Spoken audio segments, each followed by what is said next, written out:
하나님의 말씀 함께 보겠습니다. 누가복음 2장 10절에서 20절까지 봅니다. 누가복음 2장 10절에서 20절까지 봅니다. 천사가 이르되 무서워하지 말라. 보라, 내가 온 백성에게 미칠 큰 기쁨의 좋은 소식을 너희에게 전하노라. 오늘 다윗의 동네에 너희를 위하여 구주가 나셨으니 곧 그리스도 주시니라.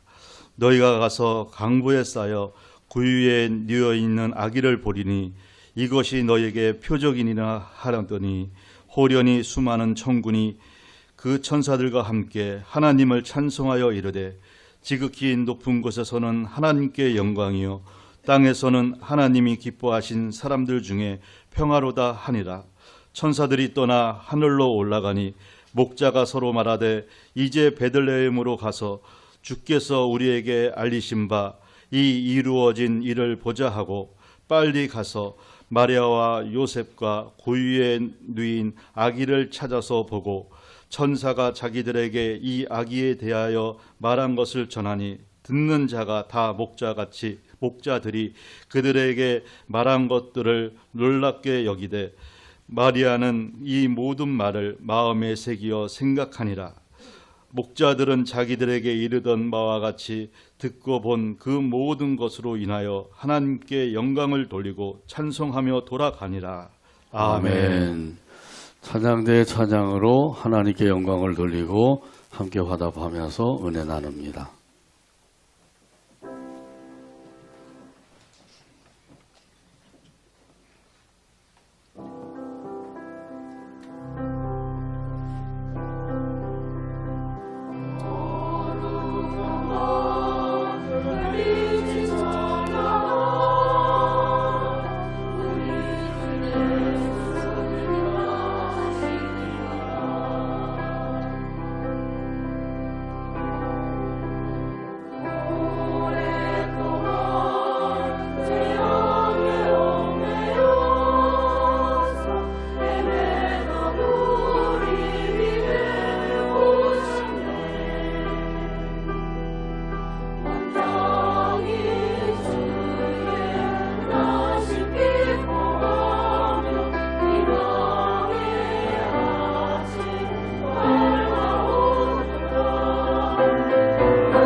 큰 기쁨의 좋은 소식, 이런 제목으로 은혜 나눕니다.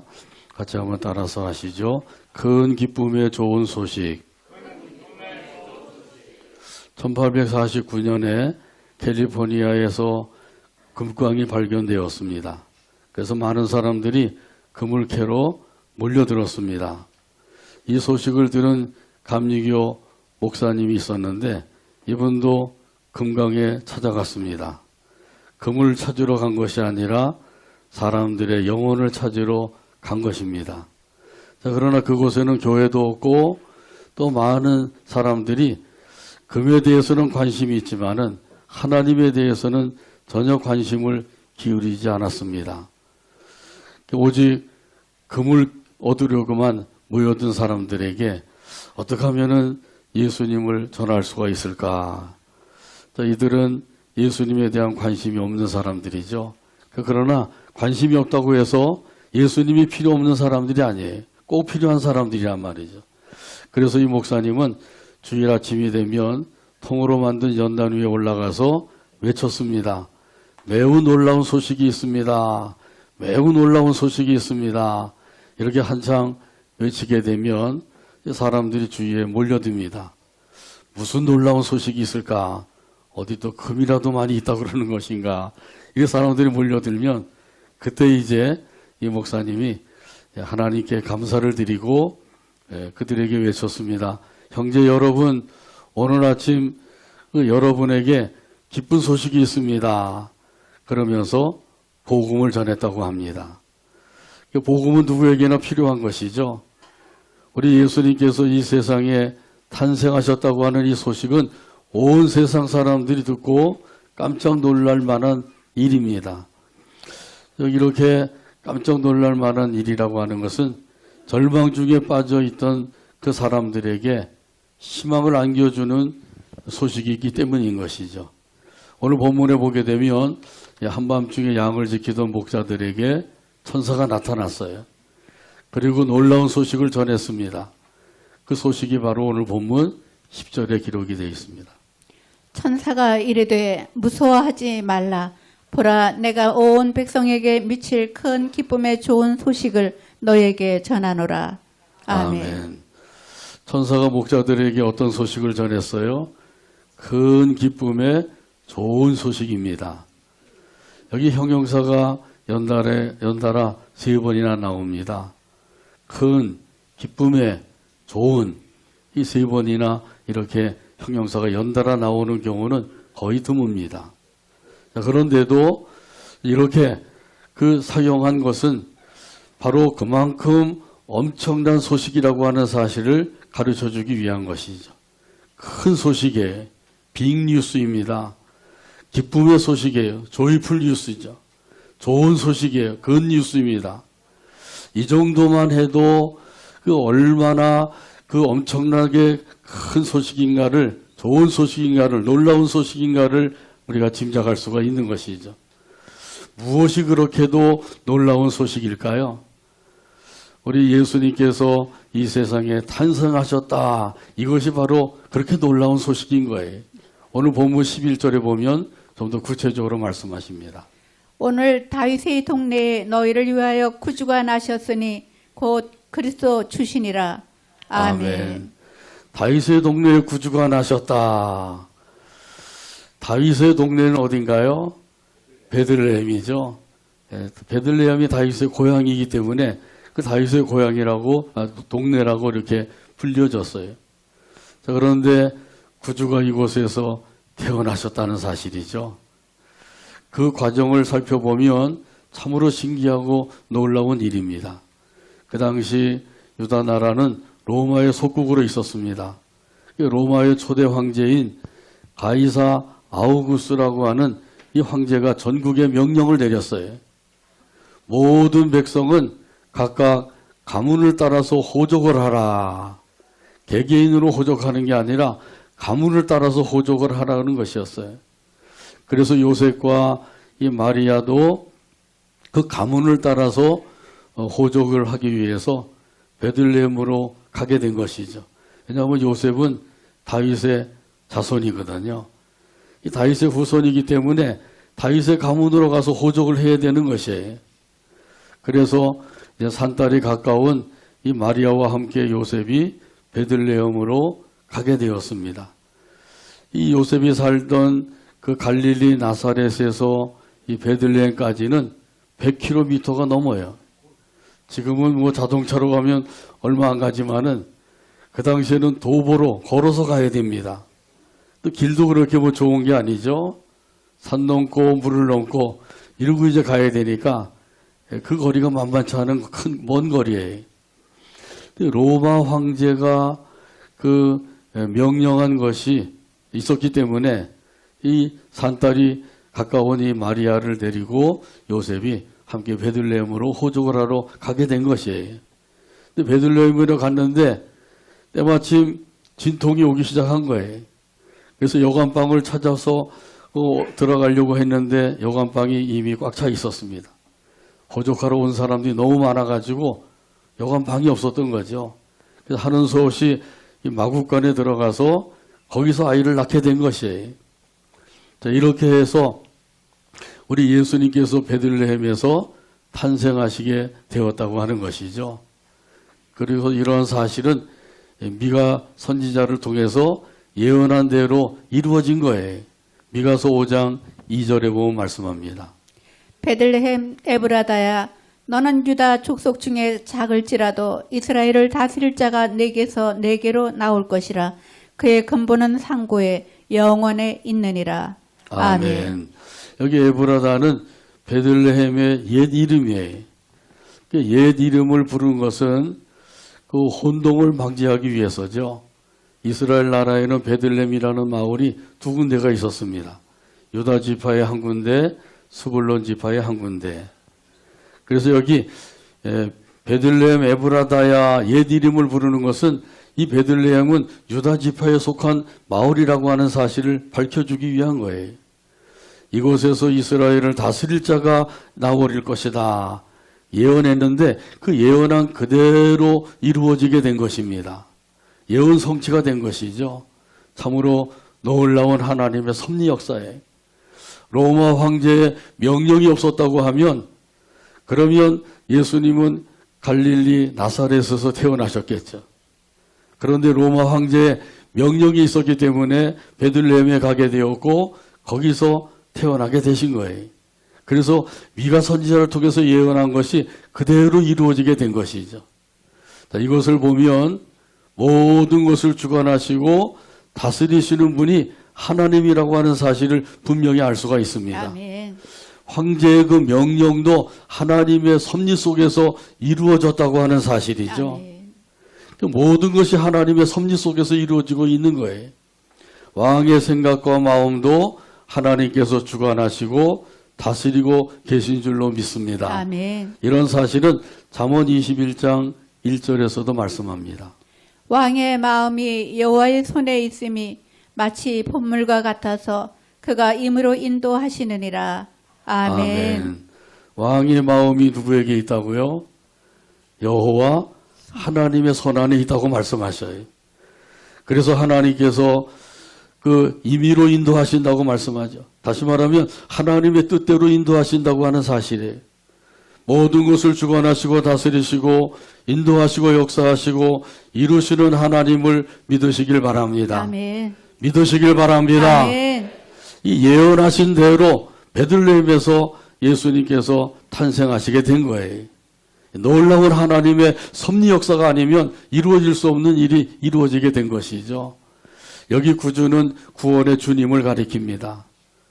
우리 구원의 주님이라고 하는 이 사실에 대해서 오늘 본문에 보게 되면 구주에 대해서 좀 더 구체적으로 말씀하고 있는데 곧 그리스도 주시니라 이렇게 말씀하시죠. 한번 따라서 할까요? 곧 그리스도 주시니라. 곧 그리스도 주시니라. 구주 예수님은 그리스도시다 이런 말씀이에요. 그리스도라고 하는 말의 뜻은 기름 부음을 받은 자 그런 의미죠. 구약 시대 때 기름 부음을 받은 사람이 세 사람이 있었어요. 왕과 제사장, 선지자이죠. 왕은 하나님의 공의로 통치하는 사람을 가리켜요. 제사장은 하나님과 인간 사이에 중보자가 되신다고 하는 사실이죠. 선지자는 하나님의 말씀을 대언하는 사람을 가리켜요. 구주 예수님은 바로 그리스도가 되신다. 이 사실은 왕으로서 다스리시는 분이시고 제사장으로서 새 언약의 중보자가 되시는 분이시고 선지자로서 하나님의 말씀을 대언하시는 분이다. 이런 의미예요. 이런 구주 예수님을 믿는 믿음을 가지고 사는 것, 그것이 바로 저와 여러분의 믿음의 삶인 줄로 믿습니다. 아멘. 또한 이 구주 예수님은 주가 되신다 이렇게 말씀하고 있죠. 온 세상의 주가 되셨다. 교회의 머리가 되신 주가 되셨다고 하는 사실이에요. 우리 가정의 주인이신 주가 되셨다고 말씀하십니다. 우리 한 사람 한 사람의 주인이신 주가 되셨다고 하는 사실이에요. 우리 구주 예수님을 나의 구원의 주님이요 나를 주관하시고 다스리시고 인도하시고 역사하시는 주님이라고 하는 사실을 믿는 믿음을 가지고 살아가게 되길 바랍니다. 아멘. 이 믿음을 가지고 사는 사람들은 예수님의 뜻을 따라서 살기를 힘쓰게 되죠. 내 뜻을 따라서 사는 것이 아니라 주님의 뜻을 따라서 사는 삶이 되는 거예요. 로마서 14장 7절에서 8절에 보면 이러한 의미에서 말씀하십니다. 우리 중에 누구든지 자기를 위하여 사는 자가 없고 자기를 위하여 죽는 자도 없도다. 우리가 살아도 주를 위하여 살고 죽어도 주를 위하여 죽나니 그러므로 사나 죽으나 우리가 주의 것이로다. 아멘. 아멘. 자기를 위하여 살지 않고 주를 위하여 산다고 말씀하죠. 죽는 것도 자기를 위해서 죽지 아니하고 주를 위하여 죽는다. 어떻게 이렇게 할 수가 있을까요? 이렇게 할 수 있는 것은 그 사람의 마음속에 진실한 믿음이 있기 때문이죠. 진실한 믿음이 있으면 이 말씀대로 살 수가 있는 거죠. 자기를 위해서 살지 않고 주를 위해 살고 자기를 위해서 죽지 않고 주를 위해서 죽는 사람이 된다고 하는 사실이에요. 이 믿음이 어떤 믿음이죠? 사나 죽으나 우리가 주의 것이로다. 바로 이 믿음이에요. 한번 따라서 하죠. 사나 죽으나 사나 죽으나 우리가 주의 것이로다. 우리가 주의 것이로다. 이렇게 믿으시죠? 아멘. 사나 죽으나 우리가 주의 것이로다. 이 믿음만 확실하면 그러면 주님을 위해서 사는 게 힘들지 않아요. 어렵지 않는 거죠. 이 믿음이 없으면 주님을 위해서 사는 게 얼마나 힘들고 어려워지는지 몰라요. 예배 드리는 것도 힘들고 교회를 섬기는 것도 힘들고 하나님을 위해서 일하는 것도 힘들고 다 힘들게 되죠. 그런데 사나 죽으나 우리가 주의 것이다. 이 믿음을 가지고 있으면 그때부터 쉬워지는 거죠. 그러니까 이 믿음을 가지고 살아가게 되기를 바랍니다. 아멘. 이런 믿음을 가진 사람은 내 것이 아니라 주님의 것이라고 하는 사실을 고백하며 사는 거예요. 이 몸도 내 것이 아니라 주님의 것입니다. 이 생명도 내 것이 아니라 주님의 것입니다. 이 물질도 내 것이 아니라 주님의 것입니다. 할렐루야. 아멘. 이런 믿음을 가지고 살아가는 저와 여러분 되기를 주님의 이름으로 축복합니다. 아멘. 주님의 이름으로 축복합니다. 아멘. 이런 사람의 그 일생을 주님께서 책임져 주셔요. 그 일생을 책임져 주실 뿐 아니라 더 나아가서는 영원한 삶까지도 책임져 주시는 줄로 믿습니다. 아멘. 이런 구주 예수님을 경배하고 영광을 돌리며 살아가는 저와 여러분의 삶이 되기를 주님의 이름으로 축복합니다. 찬송가 125장 3절에 보면 이런 가사가 있어요. 베들레헴 달려가 나신 아기 예수께 구로 경배합시다.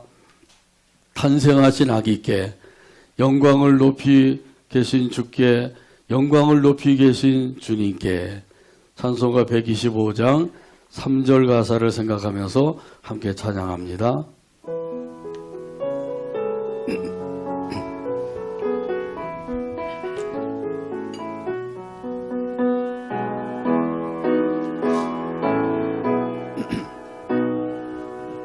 베들레헴 달려가 베들레헴 다시 나게 예수께 다시 나기 불어 경배합시다. 불어 경배합시다. 탄생하신 예수 아기께 탄생하신 아기께 영광을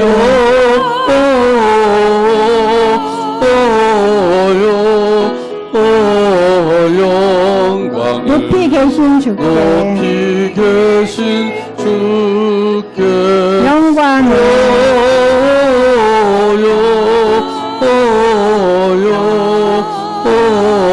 영광을 높이 계신 높이 주님께 계신 주님께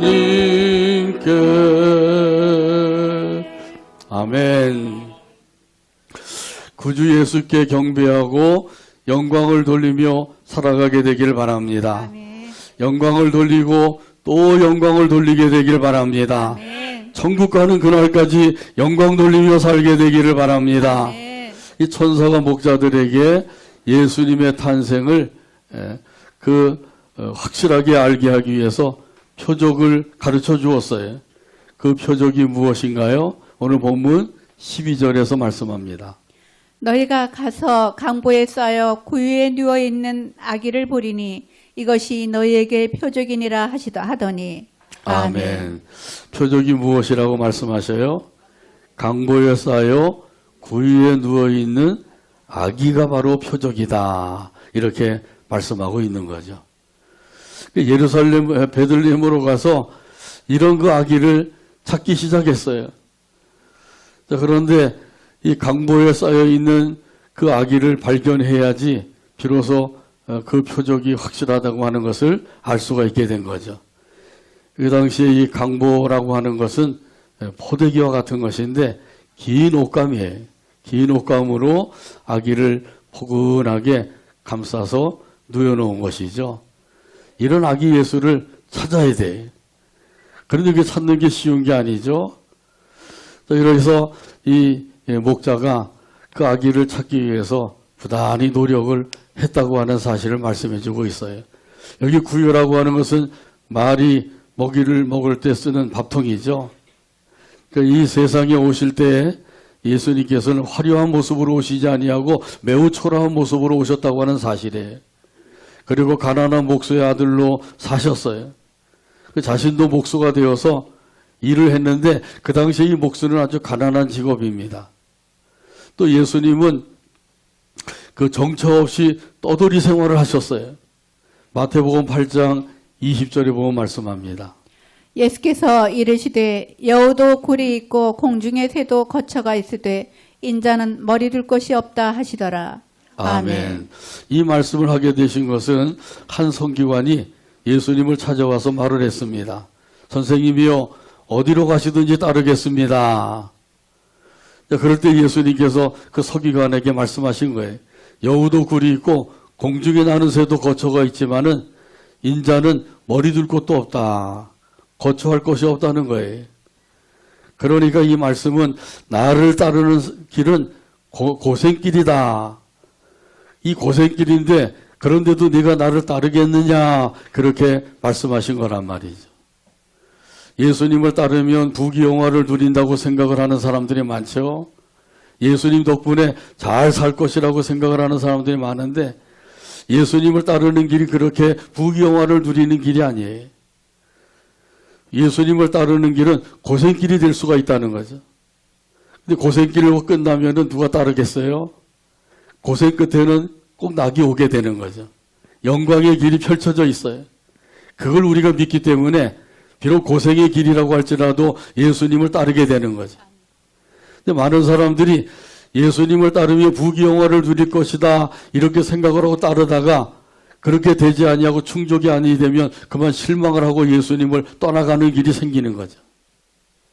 애초에 예수님을 따르려고 하는 그 동기 자체가 잘못된 거예요. 우리가 이 세상에 사는 동안에 힘들고 어렵다 이렇게 얘기하는데 예수님보다 더 어려운 삶을 살고 있나요? 그렇지 않죠? 그래도 우리는 거처할 곳이 있잖아요. 그 거처할 곳이 내 생각에 좋다고 생각할 수도 있고 안 좋다고 생각할 수도 있지만은 그래도 거처할 것이 있죠. 예수님은 거처할 곳도 없이 사셨어요. 또 태어날 때 마구간에서 태어난 사람이 있나요? 없지요. 다 그래도 행복하게 태어나셨잖아요. 이런 걸 보면 예수님보다 더 어려운 삶을 사는 게 아니에요. 예수님이 이렇게 낮고 천한 그 모습으로 이 세상에 오신 까닭이 뭘까요? 그것은 낮고 천한 인생을 구원해 주시기 위해서인 줄로 믿습니다. 아멘. 그래서 저와 여러분도 구원함을 받게 된 거예요. 그래서 천군 천사가 이런 사실을 알고 예수님이 탄생하시는 모습을 보고 하나님 앞에 찬양을 드렸어요. 오늘 본문 13절에서 14절에 있는 말씀입니다. 호련히 수많은 천군이 그 천사들과 함께 하나님을 찬송하여 이르되 지극히 높은 곳에서는 하나님께 영광이요 땅에서는 하나님이 기뻐하신 사람들 중에 평화로다 하니라. 아멘. 천군 천사들이 뭐라고 찬양을 했어요? 간단하게 말하면 하나님께는 영광, 땅에서는 평화. 이 두 가지죠.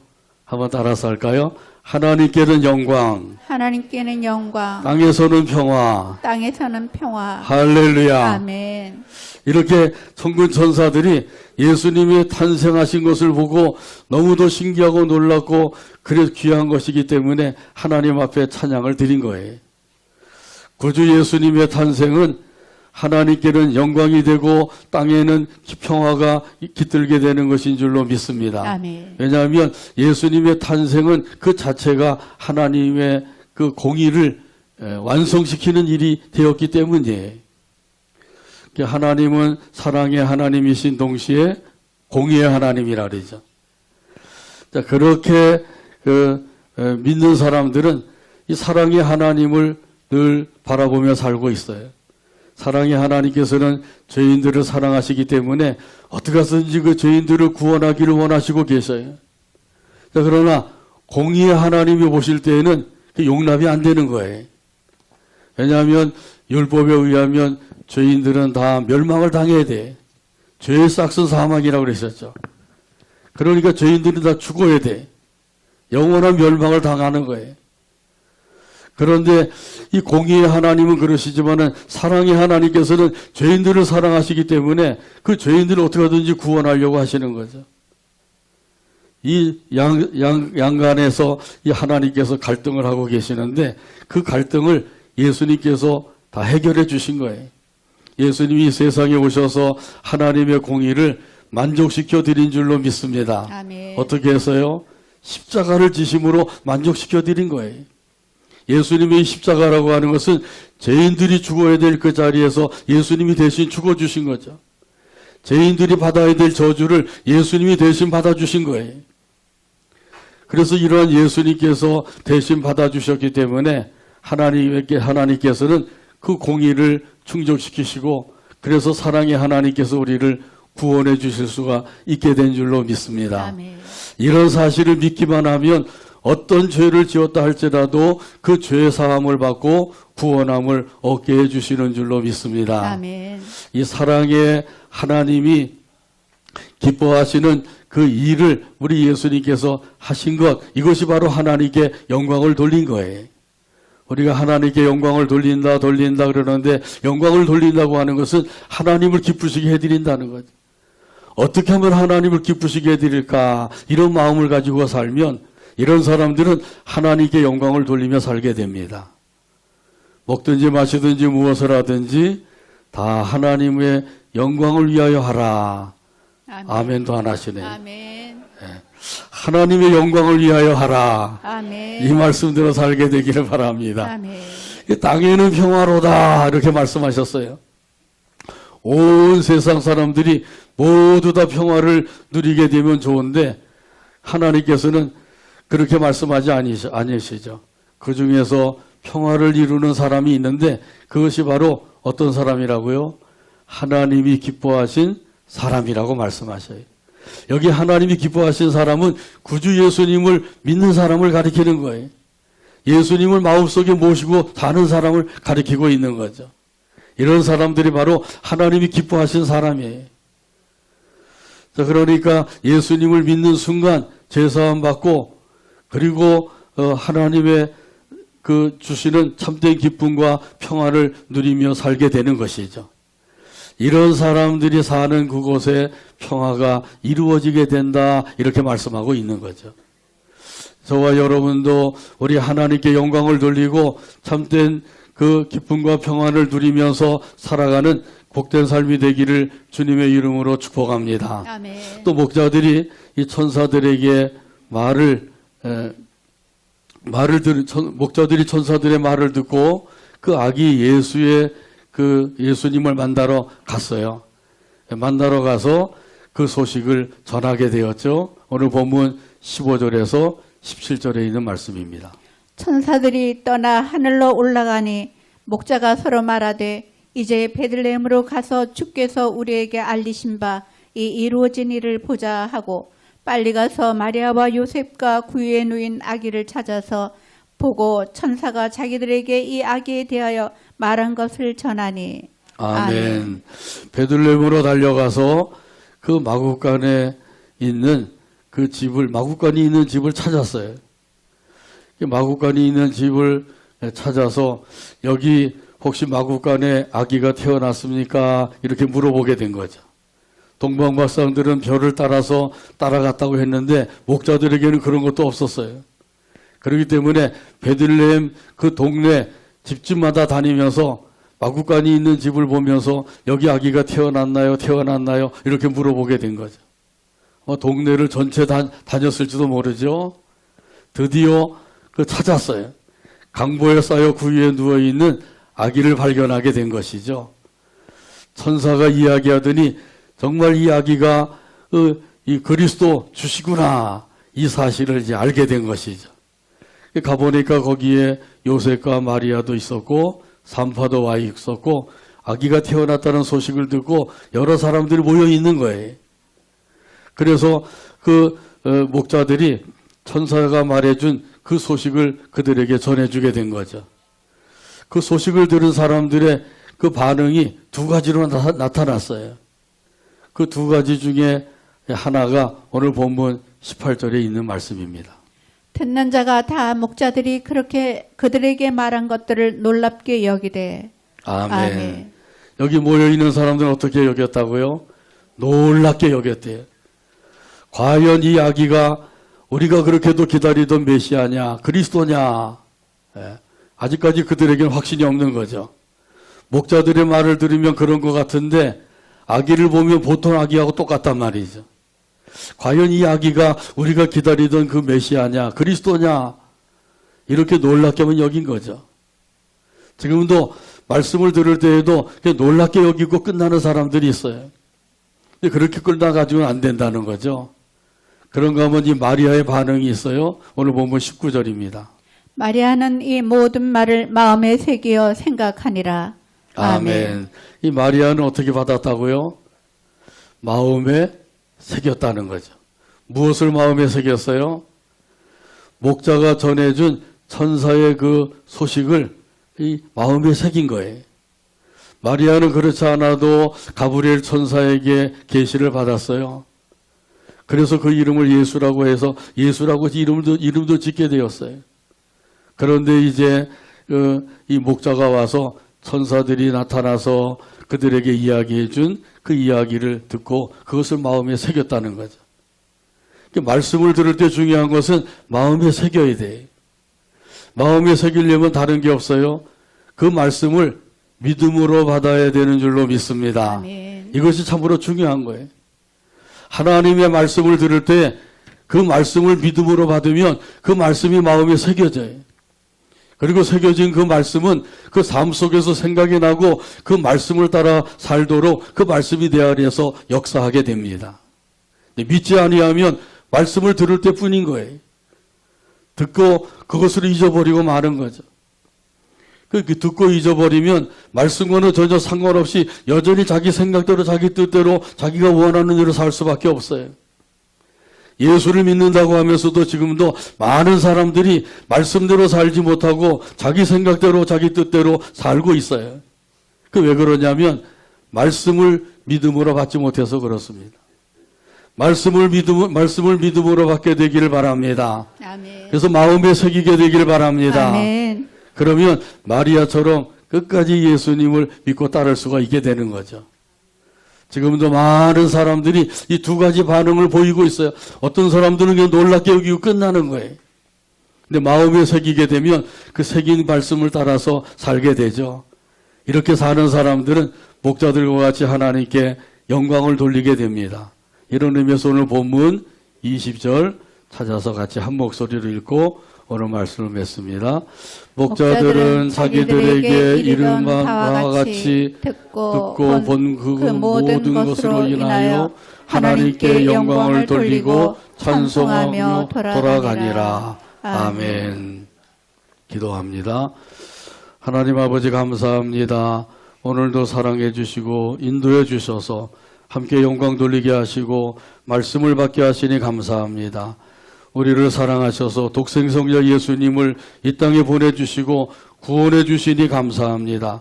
그 은혜를 늘 기억하게 하시고 마음에 간직하여서 그 은혜 가운데 살아가는 우리 모두가 되게 하여 주시옵소서. 예수님의 이름으로 기도하옵나이다. 아멘.